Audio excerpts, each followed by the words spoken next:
Sise thektok thekchin loina yabane foldable oibane yam nungaibane aduga magi charge tawbamjina sigi sida kanu hojiki power cable dona thilakanda charge tawgadoine bako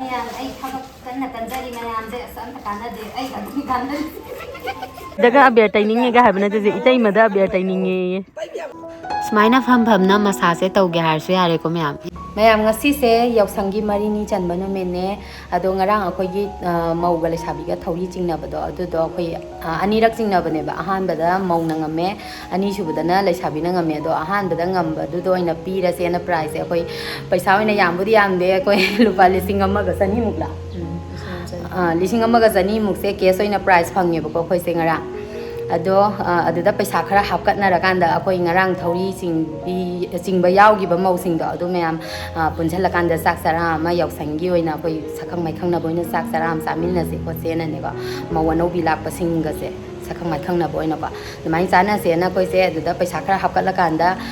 chana ge tawrine do moi pot leiba chatna gri hoji ibani kana phamaga ngairi akoi indom sa kana loli akoi gi laikai gi social worker akoi gi indom sa loidang moi mayum da sana ga doini ko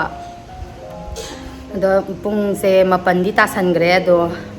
ren chaksa bi khara thengani mayam sum memory oina ba na sum khara namjara ke tawbane hayeng akoina ga ahal oira kan da smaina ga pulaga samina se ubda nu sini da na ko adu maina memory oina ba khara namjara ke duga mayam da su share tawje ke tawbane koi gi harau ba nungai ba mi kut se ko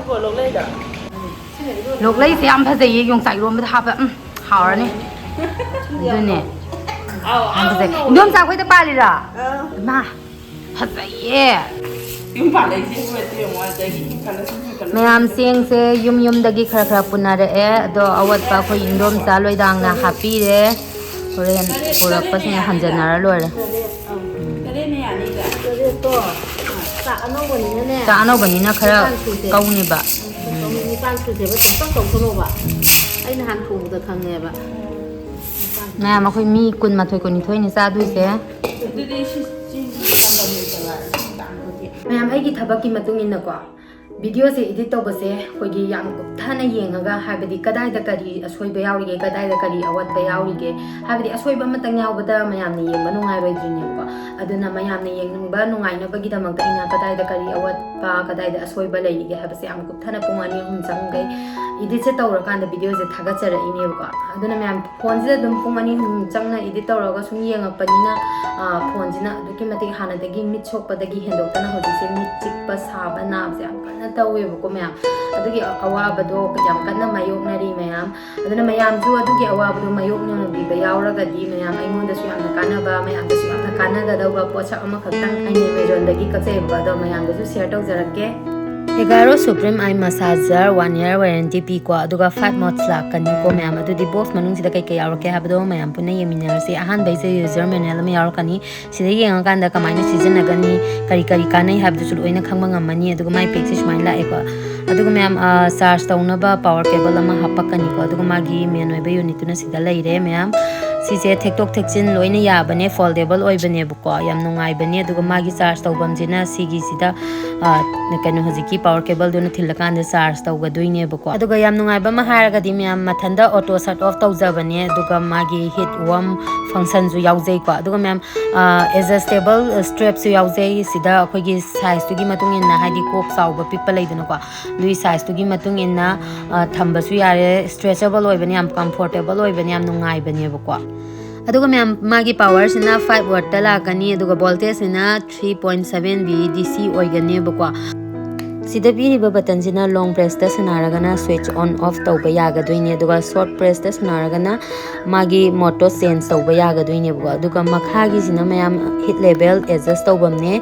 low hit ta thamge yare high hit ta thamge yare off tawba su yare ko aduga mathangi sina koi gi background music ki ne volume adjust tawbamne ko akon bagi sina air compression pressure adjust tawbamne strong pressure soft pressure da thamge ai aduga myam magi mode che 5 modes ta la kani soft mode strong mode relax mode sleep mode wake up mode aduga 15 minutes fabaga mathanda shut off tawjagini aduga myam akhoi gi phone da kano bluetooth connect tawba yai bako bluetooth che connect tawra kanda akoina taningba music ama hekta khallaga taba yai ꯁꯨꯃꯥꯏꯅ ꯐꯝꯅ ꯃꯁꯥꯖꯁꯦ ꯇꯧꯒꯦ ꯍꯥꯏꯔꯁꯨ ꯌꯥꯔꯦꯀꯣ ꯃꯌꯥꯝ ꯌꯥꯝ ꯅꯨꯡꯉꯥꯏꯅ comfortable ꯑꯣꯏꯅ ꯑꯗꯨꯒ ꯑꯩꯗꯤ ꯇꯨꯝꯅ ꯃꯁꯥꯖꯁꯦ ꯌꯥꯝ ꯅꯨꯡꯉꯥꯏꯅ ꯇꯧꯊꯣꯔꯦ ꯑꯗꯨꯅ ꯃꯤꯀꯞ ꯑꯃꯁꯨ ꯇꯨꯝꯊꯣꯛꯑꯔꯦ ꯑꯗꯣ ꯃꯌꯥꯝꯁꯨ ꯄꯥꯝꯕꯤꯕ ꯌꯥꯎꯔꯒꯗꯤ ꯗꯤꯁꯀ꯭ꯔꯤꯞꯁꯟ ꯕꯣꯛꯁꯇ ꯂꯤꯡꯛꯇꯣ ꯍꯥꯞꯆꯔꯝꯃꯒꯦ ꯉꯁꯤꯃꯛ ꯑꯣꯔꯗꯔ ꯇꯧꯁꯟꯕꯤꯔꯣ ꯃꯌꯥꯝ ꯁꯤꯅ ꯏꯅꯝꯆꯥ ꯑꯩꯈꯣꯏꯒꯤ ꯆꯥꯛꯁꯪ ꯁꯥꯗꯣꯏꯅꯦꯀꯣ ꯀꯤꯠꯆꯟ ꯁꯥꯗꯣꯏꯅꯦ ꯑꯗꯣ ꯁꯤꯗ ꯊꯣꯡꯗꯣꯏꯅꯦ ꯆꯥꯛꯁꯦ 이거는 브로콜리 ꯅꯠꯇ꯭ꯔꯣ ꯁꯤꯕꯣ 브로콜리 ꯉꯥꯛꯇꯅꯤ ꯂꯣꯏ ꯂꯦꯟꯈ꯭ꯔ ꯃꯥꯜꯂꯦ ꯌꯥꯝ ꯐꯩ ꯏꯟꯗꯝꯆꯥꯒꯤ ꯏꯪꯈꯣꯜ ꯃꯆꯥꯁꯦ ꯌꯦꯡꯉꯣ ꯁꯨꯃꯥꯡꯁꯤꯗ ꯑꯣ ꯃꯤꯅ ꯂꯦꯟꯈꯤꯕꯒꯤ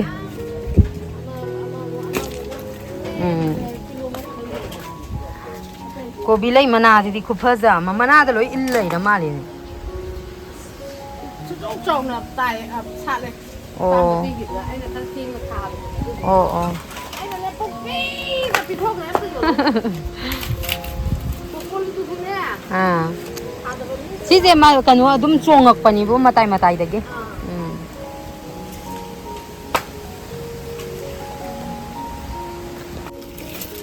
ꯁꯤꯡ ꯊꯥꯒꯠꯄ ꯍꯧꯔꯦ ꯃꯣꯏ ꯀꯩꯊꯦꯜꯗꯒꯤꯕꯨꯗꯤ ꯍꯟꯅꯔꯛꯇ꯭ꯔꯤꯕꯀꯣ ꯑꯗꯣ ꯆꯥꯛ ꯍꯥꯟꯅ ꯊꯥꯒꯠꯄ ꯍꯧꯔꯒꯦ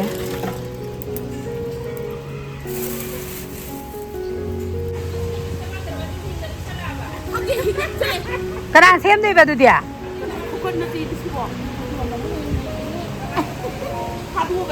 ꯌꯦꯡꯒꯦ ꯉꯥꯅꯨꯗꯣ ꯀꯦꯖꯤ ꯀꯌꯥ ꯇꯥꯒꯦ ꯑꯗꯨꯕꯣ ꯃꯌꯥꯝ ꯉꯥꯅꯨ ꯑꯣꯏꯅ ꯇꯧꯔꯅꯤꯀꯣ ꯉꯥꯒ ꯉꯥꯅꯨꯒ ꯇꯧꯗꯣꯏꯅꯤ ꯑꯣ ꯉꯥꯅꯨ ꯑꯃꯒꯁꯨ ꯄꯨꯔꯛꯈꯤꯅꯤ ꯐꯔꯦ ꯑꯗꯣ ꯏꯅꯣꯝꯆꯥ ꯄꯥꯛꯄꯤꯅ ꯁꯦꯝꯗꯣꯏꯅꯤꯀꯣ ꯉꯥꯅꯨꯁꯦ ꯁꯥ ꯃꯔꯣꯏ ꯌꯥꯝ ꯇꯥꯡꯉꯦ ꯍꯧꯖꯤꯛ ꯁꯤ ꯃꯨꯟꯕ ꯂꯣꯏꯔꯕꯅꯦ ꯆꯥꯝꯊꯣꯛꯈꯤꯒꯦ ꯃꯣꯠꯂꯦ ꯌꯥꯝ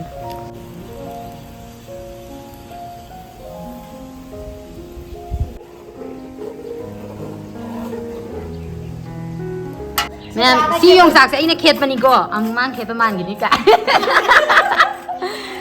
이놈자 발라나 그노 용사 캐리 그 용사 이론도이네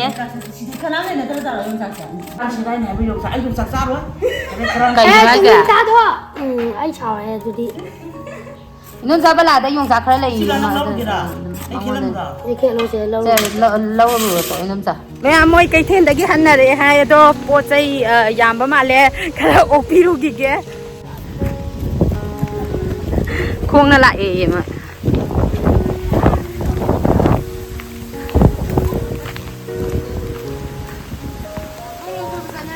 ꯑꯁꯤꯅ ꯃꯔꯨ ꯑꯃ ꯀꯟꯕꯅꯦ ꯅꯤꯁꯥꯁꯤꯗꯤ ꯉꯥꯡꯁꯤꯒ ꯀꯩꯊꯦꯜ ꯆꯠꯂꯨꯔꯤꯅꯦ ꯌꯦꯡꯉꯨ ꯋꯥꯔꯝꯃꯅꯤ ꯍꯥꯏꯕ ꯅꯨꯡꯁꯤ ꯐꯅꯦꯛꯀꯁꯤꯗꯅꯦ ꯆꯞ ꯃꯥꯟꯅꯕ ꯃꯆꯨ ꯆꯞ ꯃꯥꯟꯅꯕꯅꯤ ꯁꯦꯠꯂꯒ ꯇꯧꯔꯝꯃꯤꯁꯦ ꯌꯦꯡꯉꯨꯅꯦ ꯈꯥꯎꯁꯤꯁꯨ ꯐꯖꯕ ꯄꯣꯠ ꯀꯌꯥꯝ ꯌꯥꯝꯃꯝꯗꯧꯕ ꯃꯥꯜꯂꯦ ꯑꯗꯨꯅꯦ ꯈꯥꯎꯁꯨ ꯌꯦꯡꯉꯣꯕ ꯁꯤꯕꯨ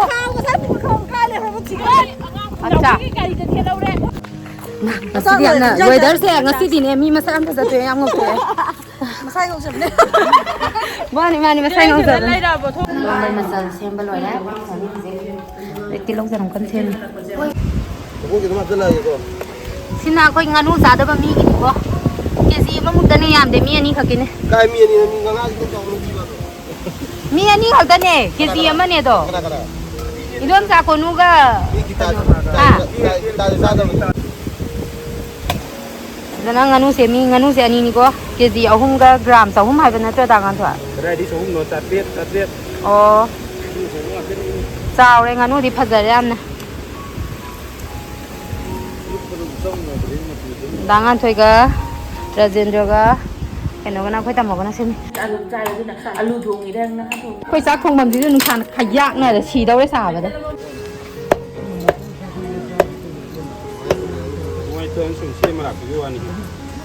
ꯑꯃꯅꯁꯨ ꯑꯃꯅ ꯃꯇꯨ ꯀꯣꯏꯕ ꯂꯣꯏꯗ꯭ꯔꯤ ꯑꯃꯗꯤ ꯁꯦꯝꯕ ꯂꯣꯏꯁꯜꯂꯛꯑꯦ ꯀꯗꯥꯏ ꯂꯩꯔꯒꯦ ꯍꯧꯖꯤꯛ ꯄꯥꯏꯈꯤꯗꯥꯏꯅꯦ ꯄꯥꯏꯔꯣ ꯃꯌꯥꯝꯁꯤꯅ ꯆꯅꯝ ꯃꯅꯥꯅꯦ ꯑꯗꯨꯒ ꯁꯣꯝꯗꯅ ꯇꯤꯜꯍꯧ ꯃꯅꯥ ꯂꯩꯔꯦ ꯍꯣꯔꯦꯟ ꯏꯔꯣꯝꯕ ꯊꯥꯛꯅꯕ ꯈꯤꯇ ꯀꯩꯅꯣ ꯇꯧꯒꯦ ꯕꯤꯠꯔꯨꯠꯅꯦꯁꯦ ꯕꯤꯠꯔꯨꯠꯅꯦꯁꯦ ꯑꯀꯣꯏꯕꯗ ꯊꯥꯏꯁꯦ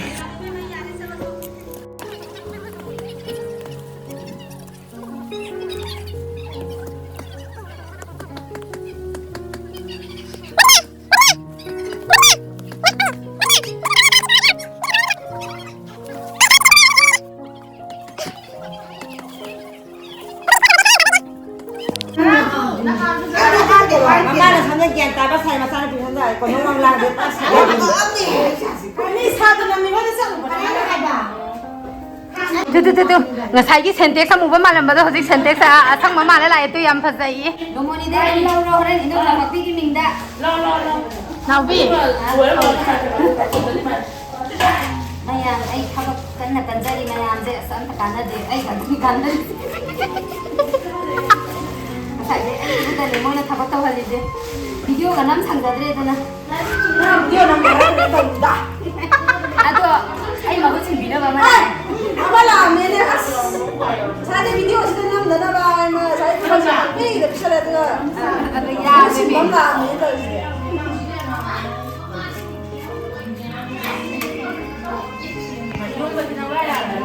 ya ni belum tahu apa ya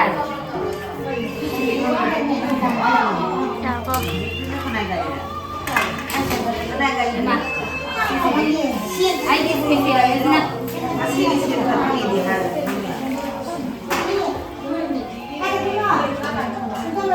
ngasi디 센터니 하여분이 해. 아그래도 가호 있더라가.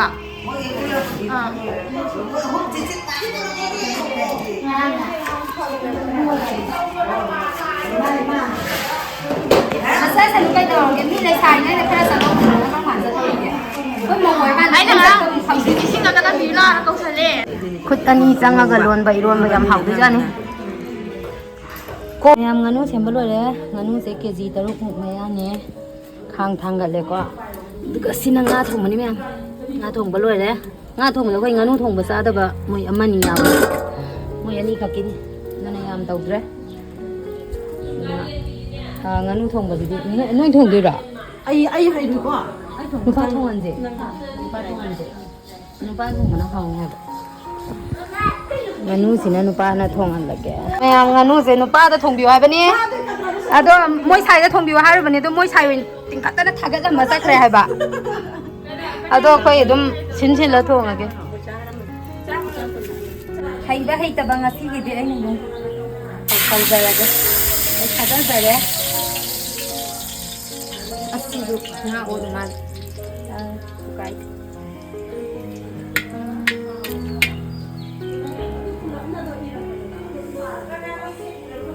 tôi này nupa đã thùng ăn cái tàu bẩn môi thùng yếu ya đấy,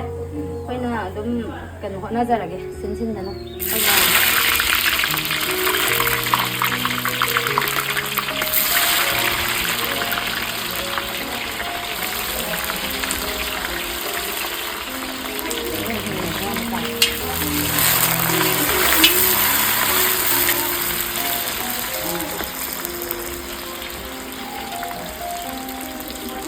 không bao lâu ta làm mình nè.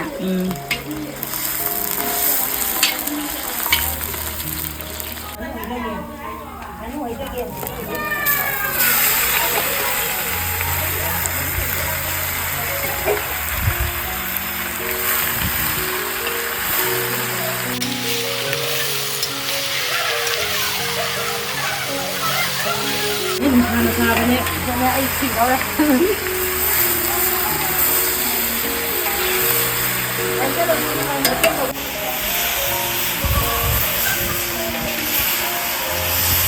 Mayam chana marom ya pani ne mai na marom tha bane to ti ko khre sa ka na bra bu ai nga si bp loi da si ba ta bp lo ka na te bp hai ne koi đi ke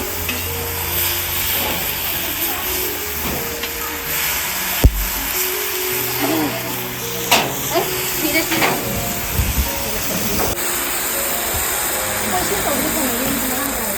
cái gì cái gì này nam ngâu bơ dê cái nó mà hi hay dân bây giờ là cái đâu đấy con coi những con cá nó mày xem đi đây là chỉ mày à bự hít được co ăn ngay đi ăn cân nhá anh sớm đó bạn ở đâu đây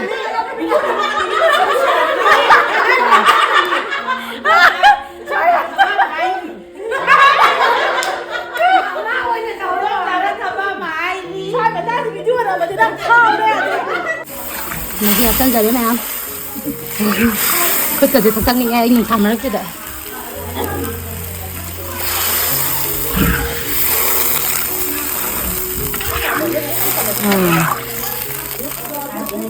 Nó hấp à 야니다고. 야라고. 아이 아무가 하이절로.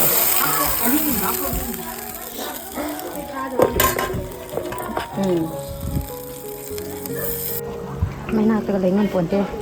sau cái lấy phải nữa đi anh dình cái gì phải nữa cái khá dân bật đi này đi gì mà thun đã pan mày na pan bài đó thôi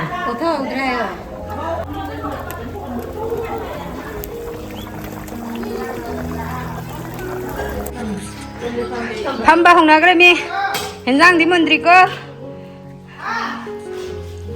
Phamio Mai sak lu ma pa khana kare mak khut se thak ni irom ba se mama already ha pha la ba ahoi inam mana masa pha ga ba inam mana sak thi bi de je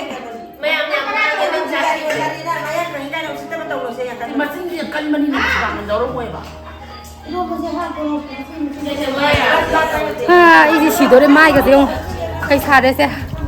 현장 지금 물로야 돼. 많이 이제 깡깡 오야 돼. 시래들.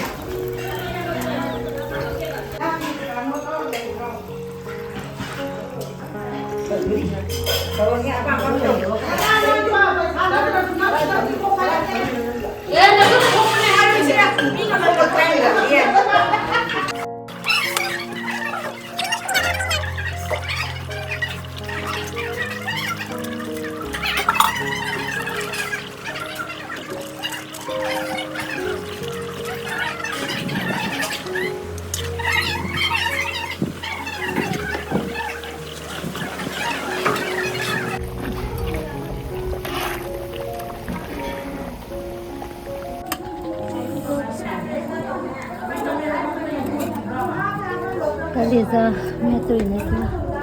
umrok. Maning belum tentu. Maning ada. Lampau tri. Kalau tahu ya, masih jik tanggal tahu tu wale.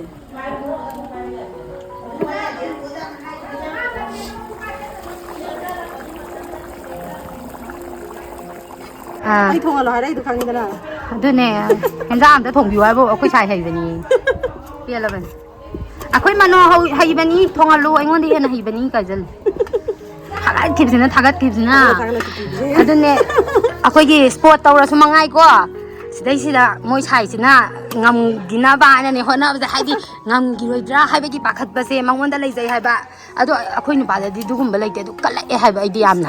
Aduh mo kala e hai ba. Yongda, ai nè mày hi sẽ cái tăng cần đâu bao quát đi bữa qua,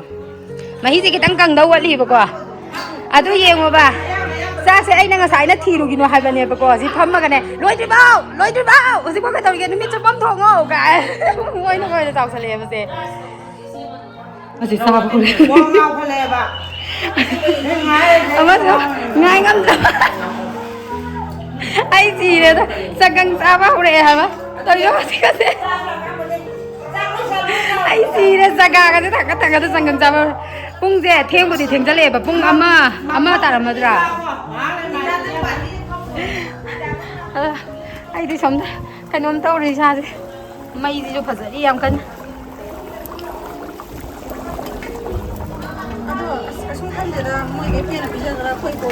mà nè ngà sai đây đi thùng biếu ya đẹp là xe hậu dịch tâm mà sao cù đi nhiều ngà xe ye lagi saro kan nữa babi na tiếng cô tôi nói nó cô lo tiếng cô tôi nó cô lo ba Ada ni pa ada ne. Mahi ni thongai ne. Das lam. ada kumbang tu kilo mai je lah tak berapa mai je tak berapa Chak, yenghnba.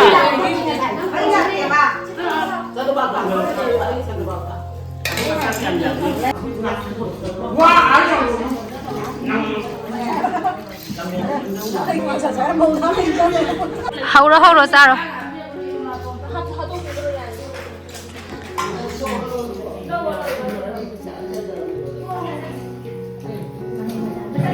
플레이 바꾸는 거 플레이 있잖아. 땡고로자.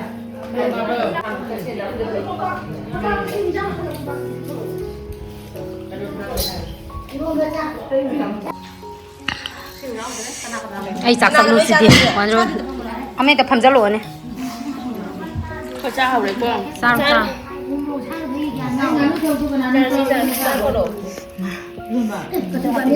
hảo đấy lan hảo đấy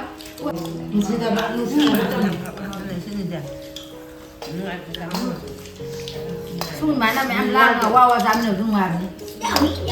nhá cái vật đấy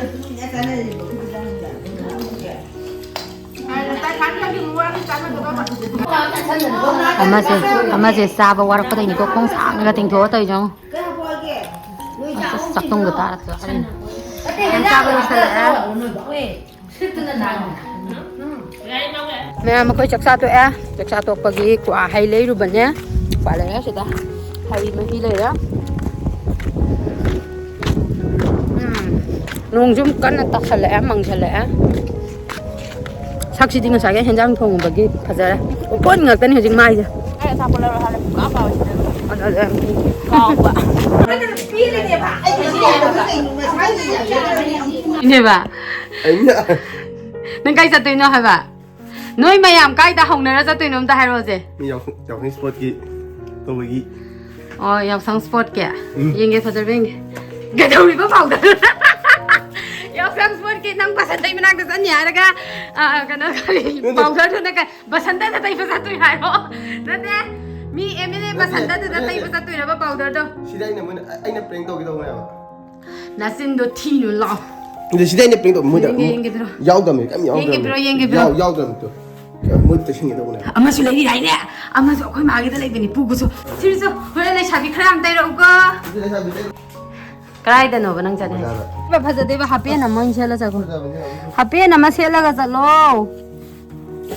wa ben jin sing am le ya da ai sing da ben ngan che da 자자자자 시저 인샬라 da si ono to ga ai ne ne ono to ga ha ben si je ono to ne mi ono to ga ono to so 야래 랑 자키 비아라 레디 자키 비아라 자키 비아라 크로스 야오라버 크로스 야오라버 yaosang기제 낭나 안원다 삐가다브라 아이나 낭원다 삐가다브라 ai ne pi to ai ki di nang loi pai da na 에시시 난기 댕은 얌나 헥다버데 리싱 락락 시나베 마옹니 낭 ai ne 안기 tala ko no le pi da na 나 sakto 티리 마티 이붕어 세 루파 짱 각바이 세세 마이 후렌 레샤비다 피나반 카이 ya ni da 레샤비나 베샤 카이라보다 피나반 아이 비비리네 지 합선 비그람 angang maya la e pa tai khani इसे to powder का से तै चलो अल तै दिने आइना हाइगे दौसे नंगोंदा मतम चाना हलकदौबा असिदै तैरो यार हाइदो इस अदुइ ममांग थेलगा करी इस नंग आइना गा हराउ थादोकपसिदा नंग नुंगाइरियेना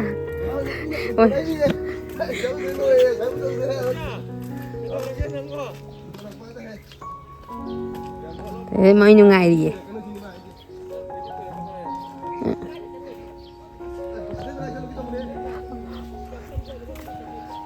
ô powder tay rồi nè ya powder tay nè rồi nè ya ôi mẹ coi vào sao tao đi bằng ngang thì dẫn lên nè bà môi gì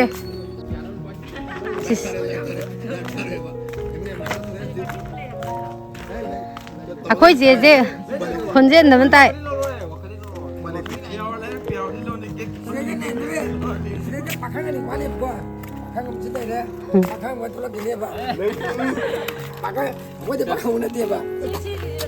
Thank you. Sira, sini pi ahum sura tadi.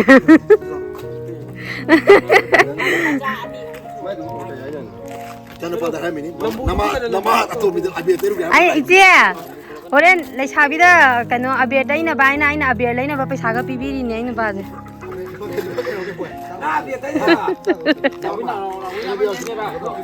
lupa sama ya biar lagi bedanya lem pan kona ne le sabi da tai bai de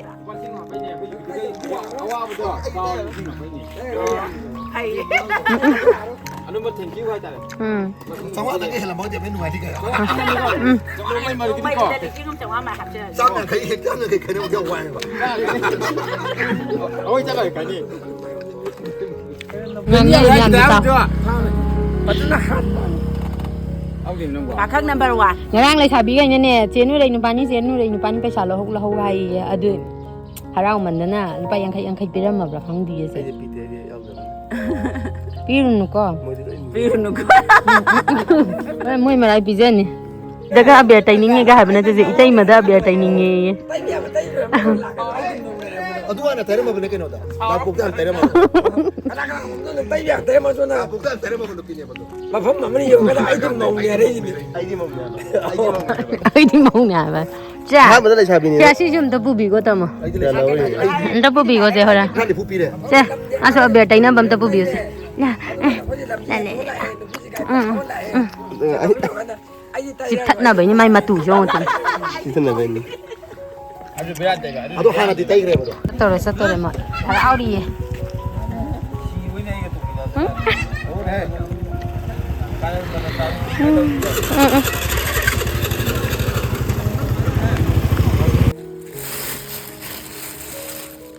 तो नुपी का बेर तैना बजपदने आइना नुपी दा तैना बनेना अबेर लेरगा तैयोन P की पैसा दो पामुदना कनो तौरक्त्रे ये नुपी दा अबेर तैरंद्रे ये अदुना कांग्रेंग ओइना केजी अनि लौसला लाए लुपा चामा दो नुपी दा अबेर तैथोक तुइ सरुक पुदिना ai नुपा जे ज्ञान ताइने कना कना तैरका नुपी ने दि तैरक्चा Dum te ke shakti ni. तैरक्तिया अदु नंगना पुंग तै दै गै लाई दिते Balaga. Ini siapa? बलाग समागना तैरैरा Ini siapa balaga? Ini ka. Ari. ओ ले साबिना तैरक्त्रबा Ya. हनुबी नो इन तैराबा Oi. फारेने हनुबी नो इन फारा तैरे हारी नना सिना खोइ बागा खोइ मागा थोंबीगे तौबने कोंगलेंग सिना हेयंग ओइन थोंगानी केजी अनि नि को ma'am Nong jina, kita mau. Sugi na po jina.